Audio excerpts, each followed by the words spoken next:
I found a box of ultra-thin condoms in my fiancé's bag. They were rose-scented and half-used. My heart sank instantly. I never use them because I'm allergic to latex. Just as I was wondering whether to call her and ask, Chloe called me first. Honey, I have to entertain a client tonight, so I won't be home for dinner.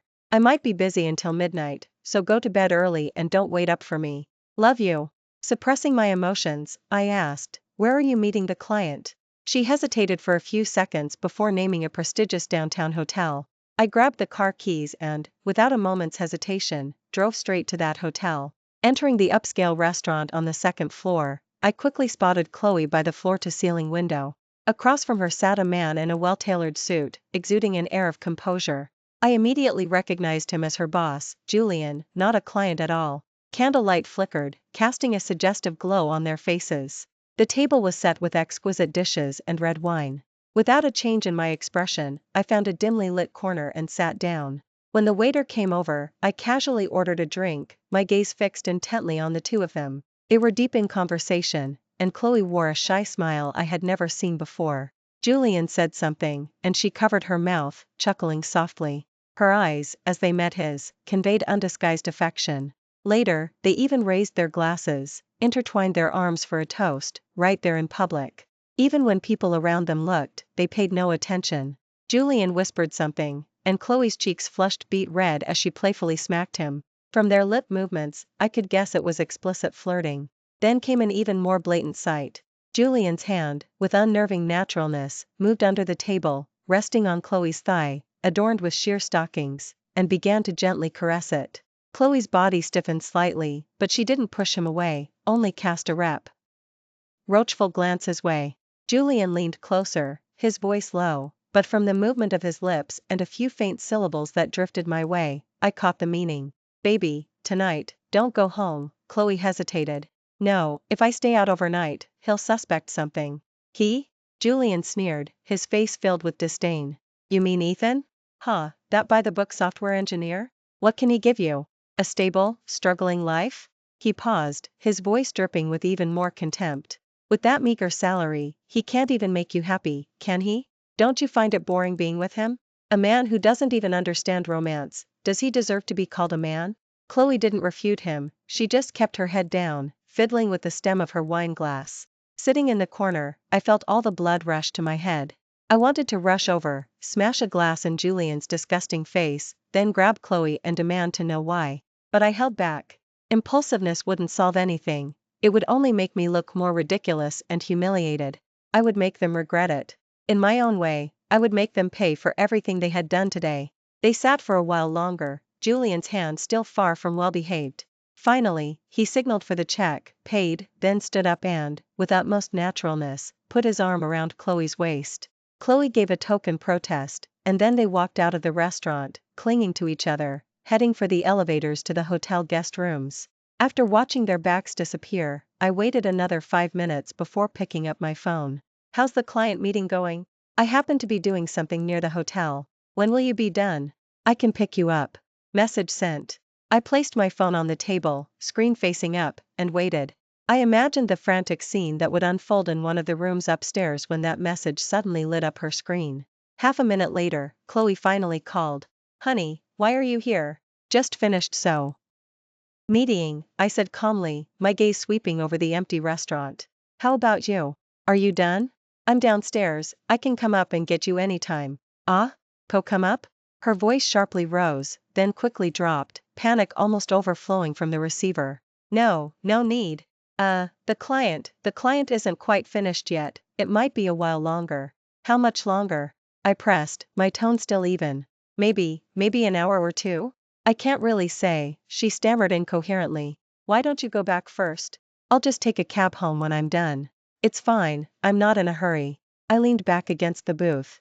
I'll wait for you downstairs in the restaurant. You can come down when you're done, or tell me the room number and I'll come up to get you. No. She almost screamed her refusal, then realizing her slip, quickly tried to salvage it. I mean, the restaurant might be closing soon. How about this? I'll ask the client if we can wrap things up early. Alright, then, do it as soon as you can.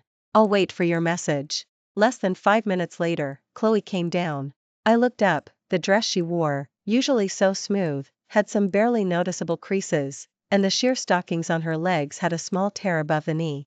A small patch of skin on the side of her neck was flushed red, as if rubbed raw, or perhaps a fresh hickey. Her beautiful hair wasn't as sleek as when she'd left, several strands had escaped their original style, giving her a slightly disheveled look. Most notably, her eyes held a clear resentment and a hint of annoyance at having her plans interrupted. I pretended not to notice, put on a gentle smile, and went to meet her. How did the client meeting go? Was it smooth? She didn't stop, walking straight out of the restaurant, her tone curt. Just as expected. What else could it be?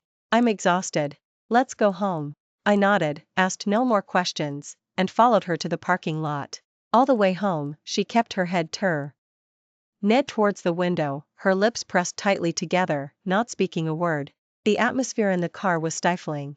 Back home, Chloe kicked off her heels, tossed her bag onto the sofa, and walked straight to the bathroom. I'm going to take a shower first. I said nothing.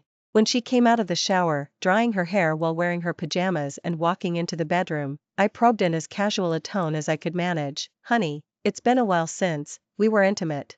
Can we tonight? She paused, mid-hair drying, without looking at me, and continued towards her vanity. Not tonight. I'm too tired. Busy all day at work, then entertaining clients tonight. I really don't have the energy. I, having anticipated this, simply hummed an acknowledgement and didn't press the issue. Just then, her phone screen lit up on the nightstand. I wasn't far, and I instantly saw the two words flashing on the screen. Julian. She immediately picked up her phone, her finger sliding to the answer button, and said to me, "Work probably needs me. You go to sleep first, don't wait up for me." As she spoke, she hurried out of the bedroom, closing the door behind her. But she didn't close it tightly, leaving a slight gap. I crept to the door. In the living room, she lowered her voice. Got it. He's not asleep yet. It's fine. Her voice carried a flirtatious sweetness and tenderness I had never witnessed before. Oh, don't rush me. Not today. Tomorrow, I'll definitely make it up to you, okay? I'll wear black sheer stockings tomorrow. You can do whatever you want, don't worry. Without your permission, I would never let him touch me. Her voice grew softer and softer, interspersed with a few shy giggles. I stood quietly, no furious outburst as I had expected. Only a cold, dead silence, and a clarity that was almost cruel. 10 minutes later, I heard her hang up the phone, and her footsteps approached the bedroom. I immediately returned to bed, lying down with my back to the door. Closing my eyes, I regulated my breathing, mimicking the posture of deep sleep. She gently pushed the door open, paused for a moment at the entrance, seemingly observing me. Then, I felt the mattress slightly dip on the other side. She carefully lay down, trying not to make a sound. The next day was the weekend. I was the first to wake up, and by the time I'd made a simple breakfast, she was just emerging from the bedroom, rubbing her eyes. Any plans today? I took a sip of milk and asked, feigning casualness. She looked down, stirring the porridge in her bowl with a spoon, and said listlessly, "What plans could there be? Back to work for overtime. The project's been hectic lately, and client demands are high." "Oh, try to get some rest." She nodded, saying nothing more. Quickly finishing her meal, she got up to do her makeup and change clothes. Before leaving, she stood in the entryway, putting on her heels. Watching her meticulously drawn brows and eyes, and lips painted a shade bolder than usual, I slowly asked, "Will you be home for dinner tonight?" She opened the door and walked out without looking back. "Not sure, depends on the progress. Don't wait up for me." The door clicked shut. I walked to the window, looking down. Before long, her familiar figure appeared at the neighborhood gate, not heading in the usual direction for the bus stop. Instead, she walked directly to a black Mercedes that had parked by the roadside at some point. The car windows were tinted dark, so I couldn't see inside. But I knew what kind of car it was, and who was driving it. I pulled out my phone and made a call. "Hey, Mark, I need a favor." The midday sun was a bit glaring. Carrying a carefully chosen gift, I rang the doorbell at Chloe's parents' house without notifying her in advance. Margaret opened the door, a flicker of surprise crossing her face before being replaced by warmth. William also rose from the sofa, greeting me with a smile. "Ethan, what brings you here? Chloe isn't with you?" Margaret took the clearly expensive gift from my hand, her voice affectionate. "Her company has her working overtime this weekend. I figured it's been a while since I visited you, so I came alone." "You came at a good time. I'll go cook a few more dishes. You must try my cooking." The dining table was laden with dishes, and Margaret kept putting food on my plate. The conversation quickly shifted from small talk to the main topic. Ethan, William said, a hint of probing in his voice as he set down his chopsticks, you and Chloe have been together for years now. Shouldn't you two be settling the wedding plans? I swallowed my food, a perfectly measured smile on my face. William, Margaret, don't worry. I've already set the wedding date, I'm just waiting to discuss the exact day with Chloe. As for the engagement fund, I paused, noticing them unconsciously leaning forward. My family and I have discussed it, 1 million in cash. I spoke casually, as if mentioning a trivial matter. William and Margaret froze simultaneously, exchanging a glance, unable to hide their astonishment. And also, I continued, a fully paid apartment downtown, no less than 1,500 square feet, and a BMW, all registered solely in Chloe's name. The air fell silent for a moment. Oh, 1 million? And a house and a car? Margaret's voice trembled, filled with unbelievable joy. Ethan, Chloe never mentioned your family was so well off before. I knew they would ask, and I had already prepared my answer. Just luck. I smiled, my tone light, with a humility that implied there was more to the story than I let on. My hometown caught up with a property buyout, and my parents received a substantial sum, thinking it would be perfect for us to start our family. The reason was simple, direct, and hard to verify. A property buyout, a very Chinese wealth phenomenon, enough to explain any sudden improvement in financial status. Their doubts instantly vanished, replaced by NSE delight. William clapped my shoulder heavily, his face beaming. Excellent. Excellent. Ethan, with Chloe by your side, we truly have nothing to worry about. Margaret was grinning from ear to ear, her eyes on me as if I were a glittering gold mine. I sneered internally. See how pragmatic they were. Before, they had been polite enough to me, but always with a hint of scrutiny and calculation towards a prospective son-in-law from the working class.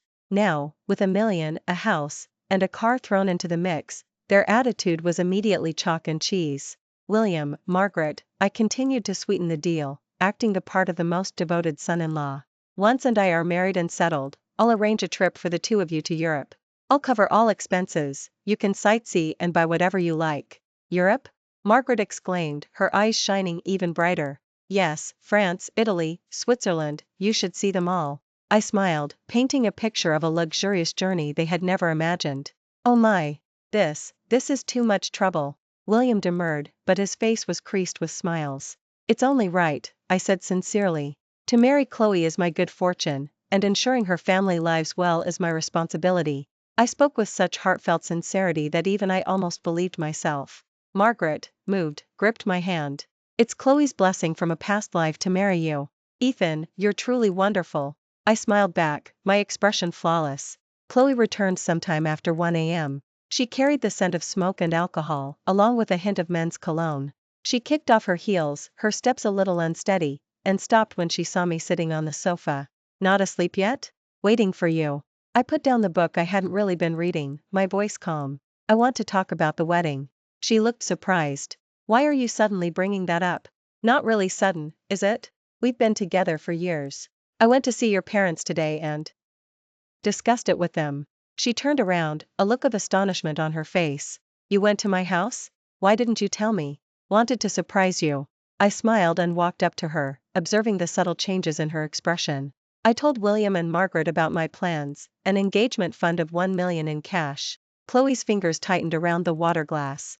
I continued, a fully paid apartment downtown, over 1,500 square feet, and I'll buy you a BMW, all registered solely in your name.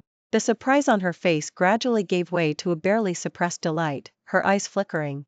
Ethan, where did you get all this money? Just happened to be a property buyout back in my hometown, got a good amount of compensation, I said lightly. I hadn't mentioned it before because it wasn't finalized, but now that the money's available, it's time to set our wedding date. The last trace of doubt vanished from her eyes, replaced by an almost burning radiance. You're impossible, not even giving me a heads up about such a big thing. But, since you've already talked to my parents, what can I say? She took a step forward, leaned gently into my embrace, and wrapped her arms around my waist. I'll do whatever you say. After her shower, Chloe emerged wearing a silk nightgown.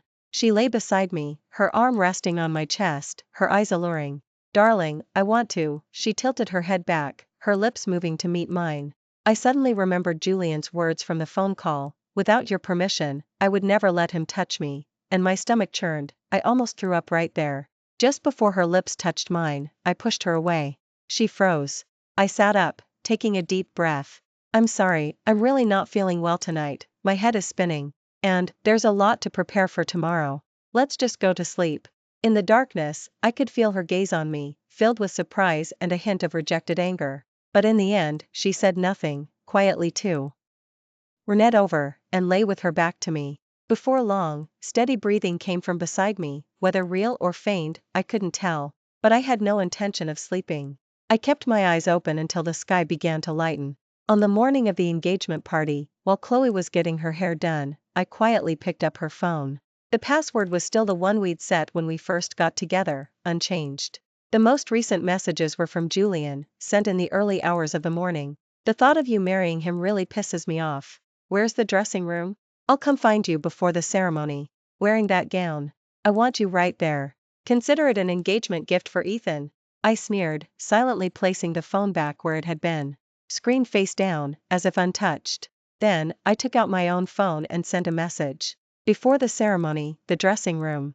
Everything else, proceed as planned. On the way to the hotel, Chloe kept her head turned towards the window. Her fingers unconsciously twisted the hem of her dress, looking preoccupied. I glanced in the rearview mirror at the black Mercedes following unhurriedly behind us. I sneered inwardly, but my face remained impassive. Has work been going well lately? Your boss, he's probably good to his employees, isn't he? I deliberately steered the conversation towards Julian, my tone sounding like ordinary concern.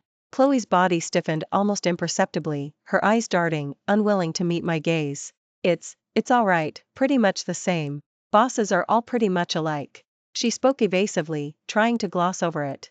Oh, really? I responded blandly, my gaze fixed straight ahead, and asked no further questions. Upon arriving at the hotel ballroom, guests filled the seats, and the atmosphere was lively. Relatives, friends, and colleagues all wore smiles. The air was filled with the scent of champagne and festive music. Chloe was quickly surrounded by her bridesmaids, while I led among the guests, playing the role of the happy groom-to-be. My gaze swept over the crowd, and I saw Julian. He wore an expensive custom suit, holding a glass, and raised it in Chloe's direction across the crowd. A knowing smile played on his lips. Chloe caught his eye, her cheeks flushed, and she returned a flirtatious glance. Just then, William sidled up to me, smiling. Ethan, why didn't your parents come? I calmly replied, they're busy with the property buyout back in my hometown and couldn't make it. He then lowered his voice, a hint of eagerness and obsequiousness in his tone. Ethan, about that, the engagement fund and the house and car we talked about. I immediately put on my most sincere smile. William, don't worry, everything is ready. Tomorrow, I'll personally deliver the 1 million cash to you, and the BMW and the downtown apartment will be transferred to Chloe's name. My tone was assured, as if this were merely a trifle. William's wrinkles instantly smoothed out, his face beaming like a blooming chrysanthemum. He clapped my shoulder hard, his voice booming. Excellent. Excellent son-in-law. With following you, we have absolutely nothing to worry about. While we were chatting, Chloe quietly left the scene, claiming she needed to use the restroom. Watching her disappear around the corner, I smiled faintly. Half an hour later, the ceremony was about to begin, and all the lights focused on the stage. The MC, in an impassioned tone, recounted the story of our love and painted a beautiful picture of our future. Chloe and I stood center stage. A polite smile graced her face, yet her eyes occasionally drifted towards Julian in the audience. I, meanwhile, remained expressionless, awaiting the appointed moment. Now, please, our happy couple, exchange your engagement rings, symbolizing your mutual commitment and shared hearts. The MC announced loudly. Soothing, romantic music began to play, and the giant LED screen behind us lit starting to cycle through our carefully shot wedding photos. In the photos, we embraced, gazed into each other's eyes, our smiles radiant, appearing perfectly matched. The entire hall erupted in warm applause and joyful cheers. However, just as the usherette walked onto the stage with the rings, and Chloe reached for one, the image on the giant screen suddenly switched. All the wedding photos vanished, replaced by a glaringly clear surveillance footage clip. The background was clearly the hotel's dressing room, with a timestamp showing 20 minutes earlier. On screen, a man and a woman were intimately entwined. The man was none other than Julian, dressed in his formal wear, and the woman was Chloe, draped in a white wedding dress. Julian tightly held Chloe by the waist, pressing her against the vanity, his lips close to her ear. His voice, thick with ragged breaths, simultaneously played through the speakers. Baby, you're so beautiful today. The thought of you marrying that good-for-nothing Ethan just sickens me. That stuck-up, broke software engineer, does he even deserve you? His words, amplified through the sound system, echoed throughout the entire ballroom. Let him pick up my leftovers and worship them like treasure. It's quite amusing to think about. Don't wear it, it'd be best if I got you pregnant tonight. Let him proudly marry you while being cuckolded by us. Now that would be a grand gift. Boom. The entire ballroom seemed to have a bomb dropped into it. The applause and cheers that had just filled the air instantly ceased, plunging the room into dead silence. Everyone's eyes widened, staring in disbelief at the indecent scene on the giant screen, listening to the vulgar words. The air seemed to freeze, and time itself stood still. Chloe's face instantly drained of all color, the ring in her hand having dropped to the floor at some point. She began to tremble violently, as if suddenly stripped bare and exposed in a freezing wilderness, her eyes filled with extreme terror and despair. Below the stage, Julian's face dramatically changed, his earlier composure and smugness vanished without a trace, leaving only panic and gloom. He instinctively tried to retreat, but was trapped in place by the shocked and disgusted guests surrounding him. William shot up, his face ashen, his finger pointing at the screen trembling. Margaret let out a whimper, almost fainting. Feigning shock, I slowly put down the ring I had just picked up. Turning, I looked at Chloe, whose face was ashen. My voice was not loud, yet in the dead silence of the ballroom, it clearly reached everyone's ears. Darling, what exactly is going on here? These words ignited the fuse. The dead silence shattered, and the audience below instantly erupted. Gasps, whispers, and curses rose like a tide. Relatives and friends whispered to each other, pointing at the disgraceful pair on and off the stage, their faces filled with shock, disgust, or schadenfreude. Oh my God! How shameless!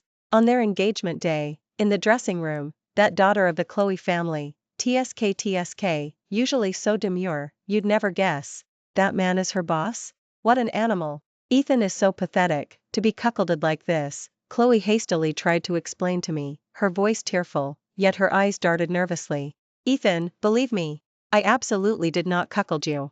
This video must be fake, someone deliberately fabricated it to ruin our engagement party. I still feigned complete ignorance. My chest heaved violently as I indignantly scanned the surroundings. Who is it? Who is so malicious? Who would choose today to do such a despicable thing? Just then, Julian also quickly walked over. He tried to maintain his composure, but his slightly pale face and clenched jaw betrayed his nervousness. Ethan, Julian, swear to heaven that Chloe and I are completely innocent. It's purely a superior-subordinate work relationship, and we have absolutely never done anything to betray you. This is clearly a malicious setup. William was shaking with rage. He slammed his hand on the table and roared, which bastard is responsible for this? If I catch him, I'll beat him to death. I immediately chimed in, my tone firm. Exactly. We absolutely cannot let such a scoundrel get away with this. Call the police. Let them investigate thoroughly and find out who's behind this foul play. And whether the video is real or fake, they'll quickly be able to verify it. That last sentence hit Chloe and Julian like a bolt of lightning, making them both flinch. Julian quickly waved his hand, forcing a laugh. William, Ethan, calm down. After all, today is a joyous occasion.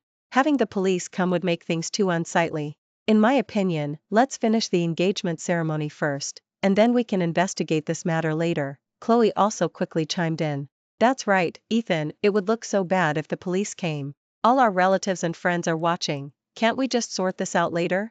No. I absolutely cannot allow the villain who slandered you and your boss to go unpunished. I must clear your names. With that, I ignored their pleas and directly pulled out my phone to call the police. Don't. Chloe gasped. In desperation, she lunged forward, snatching the phone from my hand. Under the astonished gaze of all the guests, she raised the phone high and then, with all her might, slammed it to the ground. Smash! With a sharp crack, the phone instantly shattered into pieces, screen fragments scattering. Her chest heaved violently as she gasped for breath, trying to mask her extreme panic with anger. Then she pointed at me, sharply cursing, Ethan, you never used to defy me like this. Your behavior today is deeply disappointing. What do you want? Are you even going to marry me? Looking at the remnants of the phone on the ground, then at her fierce yet inwardly weak demeanor, I suddenly smiled. There was no warmth in that smile, and no pretense left. Alright, the act is over. I spoke calmly, my voice clearly audible throughout the silent ballroom. Let me be frank, that video just now? I had my friend play it. These words hit William and Margaret like a freeze button. They stared, dumbfounded, as if they didn't know me. Chloe and Julian, even more so, looked as if struck by lightning, frozen in place, their faces completely drained of color. Chloe was the first to snap out of it. She stared at me in disbelief, her voice twisted by extreme fury. Ethan, why would you do this? Are you insane? I replied that I was merely presenting the facts for everyone to see, so they could understand the true nature of my fiancé. What makes that insane? Chloe was utterly speechless, her face turning from pale to green, her lips trembling, unable to utter a single word. Those eyes, which I once found clear and captivating, now held only the panic and malice of exposure. Julian took a step forward, pointing at me with a furious expression. Ethan, you're talking nonsense. This video, any fool can see this video is fake. It's doctored. This is defamation. I sneered. Doctored? If you think it's fake, then why did you try so hard to stop me from calling the police just now? What exactly are you so guilty about? Before he could retort, I snapped my fingers. The next second, the giant LED screen behind me switched images again. Photo after photo, video clip after video clip, played continuously. In an upscale Western restaurant, the two shared a candlelit dinner, clinking glasses, their smiles suggestive. In an upscale hotel, the two walked side by side into an elevator, Julian's hand naturally resting on Chloe's waist, with timestamps from their so-called overtime nights. In an underground parking lot, inside that familiar black Mercedes, the two passionately kissed, Chloe's profile clearly visible. In a hot spring pool, both in swimsuits, they embraced tightly in the water, their tie-ins indecent. The final video was surveillance footage from outside a convenience store. Chloe was placing a box of ultra-thin condoms into her bag, rose-scented, precisely the kind I had found in her bag. The evidence was undeniable, overwhelming. The timeline was coherent, the scenes clear, leaving no room for denial. No, that's not how it is. It's all fake. Chloe let out a desperate shriek, her last psychological defense completely crumbling. She screamed at me like a madwoman, her face contorted in rage. Ethan, you bastard. You scum. You set me up. I hope you die a horrible death. Vile curses spewed from her lips, painted with bright lipstick, utterly venomous. A stark and ironic contrast to the pristine wedding dress she wore. The audience below was already in an uproar, whispers turned into undisguised accusations and contempt. My God, so much evidence, the times and locations all match up, how can it be fake? The family really raised quite a daughter. So shameless. Absolutely a disgraceful hussy. Listening to the unreserved comments around them, William's old face could no longer hide his shame. It flushed red, then paled, finally turning beet red. Under the astonished gazes of everyone, he swung his arm and delivered a resounding slap to his daughter's face. Smack. The sharp crack silenced her venomous curses. Chloe stumbled from the blow, nearly falling. She clutched her face, staring at her father in disbelief, utterly stunned. Seeing this, Julian, his face filled with concern, immediately stepped forward to steady the tottering Chloe. Shielding her behind him, he cursed at me, Ethan. You goddamn treacherous scoundrel. You just wait. I'll never let you off the hook. I'll make you regret ever being born. Before he could finish his threats, the ballroom doors burst open with a loud bang, violently pushed from the outside. A group of people stormed in aggressively, led by a plump, elegantly dressed middle-aged woman. Her face was ashen, her gaze like daggers, locking onto Julian, who was still holding Chloe on stage. The moment Julian saw her, the anger and ruthlessness vanished from his face, replaced by extreme fear. His face instantly turned ghastly pale, completely drained of blood, and even his lips trembled. Wife? What are you doing here? I sneered inwardly. In fact, I had already had Mark find out that Julian could run such a large company entirely due to his wife's family's support. His legal wife had a significant background, and her personality was known to be fiercely assertive. Julian never dared to raise his voice in front of her. Today was going to be quite a show. Sure enough, Eleanor gave Julian no chance to explain, charging onto the stage in a few furious strides like an enraged tigress. She grabbed Julian's carefully styled hair with one hand, and with the other, delivered several loud slaps, one after another. Julian, you backstabbing bastard. I'm at home raising your children and taking care of your parents, and you're using my money to keep a mistress outside?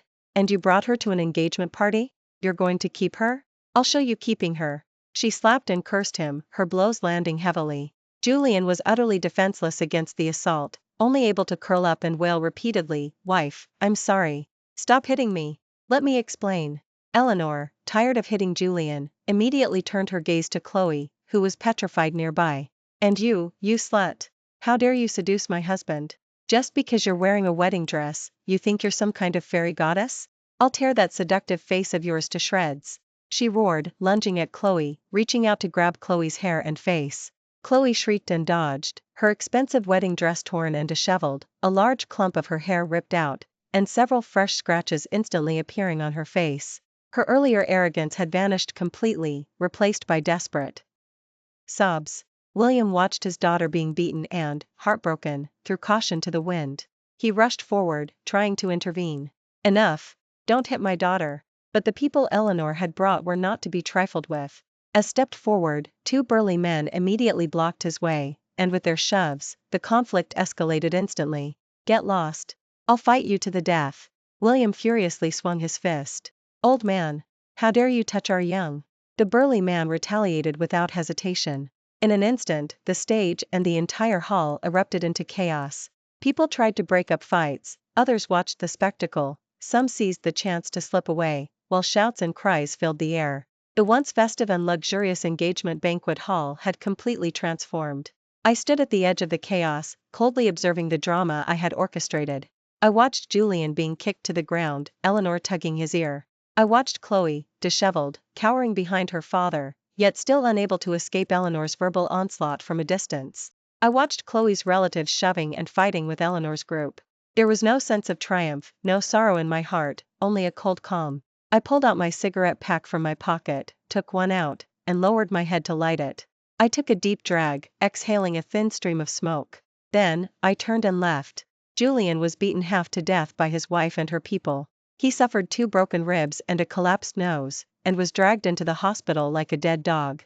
I heard his fierce wife immediately slapped a set of divorce papers on him, forcing him to leave with nothing. Company shares, property, cars, not a single thing was left for him. The once glamorous CEO Julian had become a penniless pauper overnight, saddled with enormous debt. The news spread quickly. As I listened to Mark's somewhat excited description over the phone, my heart remained unruffled. I even felt a slight urge to laugh. What go? Es around comes around. Nobody escapes fate's reckoning. Julian, when he once trampled on others' dignity with money and power, probably never imagined he would have a day like this. I hadn't had 3 days of peace before the doorbell rang, shrill and insistent. Through the peephole, I saw William's anxious old face, and behind him, Chloe, head down and pale. She had lost her usual pretty, refined look, utterly deflated. I initially didn't want to answer, but they persistently pressed the bell outside, clearly intending to stay until I opened the door. I had no choice but to open it. I leaned against the doorframe, watching them with a cold gaze. "Ethan," William rubbed his hands together, his tone filled with an unprecedented hint of pleading. "Look, this whole mess, no matter what, Chloe has been with you for so long. Even if there's no credit, there's been effort. A woman's reputation. Look, shouldn't you give her some proper standing? Even just get legally married first?" His shamelessness almost made me laugh. I raised an eyebrow. "William, are you kidding me? You made a public spectacle of my being cuckolded before we were even engaged. Where do you get the nerve to stand here now and demand proper standing from me?" William's face instantly turned beet red, as if he were being choked. Chloe looked up, tears streaming down her face like a broken string of pearls. She took a step forward, trying to grab my arm, but I recoiled in disgust. "Ethan, I know I made a mistake, believe me, I was just momentarily confused. It was Julian, he seduced me. He bought me bags and dresses, and he promised me a better future." She wept profusely, her voice choked. "Even though I couldn't resist the temptation, you're the one I've always loved. We have so many years of history. Are you really just going to forget it all? Can we start over, please? I promise, I'll be completely devoted to you from now on." Watching her tearful performance, I only felt a deep sense of revulsion. "Love me?" I sneered. "Chloe, do you really love me, or do you love the $1,000,000, the house, and the car I promised? I believe you know the answer better than anyone." As for starting over, I paused, then spoke each word distinctly. "I'm sorry, but I find you disgusting. You Chloe flinched at my words, all color draining from her face, leaving only humiliation and resentment. William forced himself to suppress his anger and said with a thickened face, "Ethan, all the fault lies with us. How about this? The engagement fund we discussed before, we won't ask for as much, we'll have it. 500,000 is enough. And for the house and car, we'll only take one, whichever you prefer, just to give Chloe a little security, alright? After all, she spent so many years with you, her youth has been devoted to you." Watching him ramble on, spittle flying, listening to his meticulous calculations, I finally couldn't help but let out an exasperated laugh. The depths of their shamelessness were truly unfathomable. Unwilling to waste another word on them, I pointed towards the staircase and said unequivocally, "Get out. Disappear from my sight right now. Otherwise, I won't hesitate to call the police again and report you for harassment and extortion." I still have many backups of the engagement banquet videos, and I wouldn't mind letting the police officers enjoy a viewing. At the mention of the police and video backups, William and Chloe's faces changed dramatically. William's lips trembled, and he stammered, you, for a long time, but ultimately dared not utter any more threats. He glared at me fiercely, his eyes filled with rage and indignation at his thwarted plans. Then he forcefully tugged Chloe. "Let's go. There's nothing more to say to such a heartless person." Chloe stumbled as she was pulled, turning back to shoot me a look of bitter hatred. Finally, she was dragged into the elevator by William. I let out a long sigh, feeling no triumph, but only the fatigue and relief of finally shedding corrosive chains. The next day, I handled everything with the utmost speed. I resigned from my job and terminated my apartment lease. Everything related to Chloe was either thrown away or donated, leaving no trace behind. Then, I packed my bags and embarked on the journey I had always dreamed of. I traveled to the deserts of the Northwest, observing the wind-eroded her.On landforms, feeling the vastness of heaven and earth and my own insignificance. I visited the water towns of Jiangnan, gliding through stone bridges on a traditional covered boat, listening to the soft local dialect, allowing the gentle air to smooth the creases in my heart. I also went to the border regions of the Southwest, gazing at the starry sky at the foot of snow-capped mountains, experiencing the purity and sanctity of nature. Time during my travels was simple and fulfilling. I deliberately avoided any news from that city, allowing the past to truly remain in the past. 2 months later, I was on the terrace of an inn by lake, looking at Mount reflected in the clear blue water. As I was enjoying the rare tranquility of the afternoon, my phone vibrated. I answered the call, and Mark's voice carried a complex emotion. "Ethan, Chloe, something happened to her." I hummed, signaling him to continue. "She found out she's pregnant, almost 2 months along. By the timeline, it should be Julian's." My friend paused. "She went to Julian to demand he take responsibility, but Julian is worse off than a beggar now. He lost everything in the divorce, his job prospects were also ruined, and I hear he's deep in high-interest debt, constantly hiding. He can barely take care of himself, so how could he possibly care for her? He just disappeared, blocked her calls." Later, I don't know how Chloe managed to corner him at the hospital, but the two of them started arguing in the 6th-floor hallway of the hospital, and at GREW increasingly heated. Julian said many cruel things, calling her a jinx who ruined his reputation and left him with nothing. He told her to get lost and stop bothering him. He even said the bastard child in her belly had nothing to do with him, wondering which man she'd hooked up with this time. My friend took a deep breath. Then, Chloe completely lost it. She shrieked, "Let's die together," and suddenly rushed forward, clinging tightly to Julian, and smashed through the hallway window. They both fell from the 6th floor and died instantly. 2 lives lost. No, make that 3 lives lost. A long silence fell over the phone, with only a faint static. I gazed at the dugout canoes slowly gliding across the distant lake. The local women's songs drifted faintly on the wind, ethereal and distant. The clamor of the engagement banquet farce, Chloe's vicious curses, Julian's panicked face, William and Margaret's shameless demands. Those images flashed through my mind, then blurred and faded. Like ripples occasionally disturbing the lake's surface, they vanished without a trace. They paid the ultimate price for their choices, nothing more. All my entanglements with them were, at this moment, completely resolved. I hung up the phone and drained the slightly cool tea in my cup. After a faint bitterness, a sweet aftertaste lingered in my throat. I stood up and stretched, the warm sunlight bathing me. In the distance, Mount stood silently, guarding this tranquil land.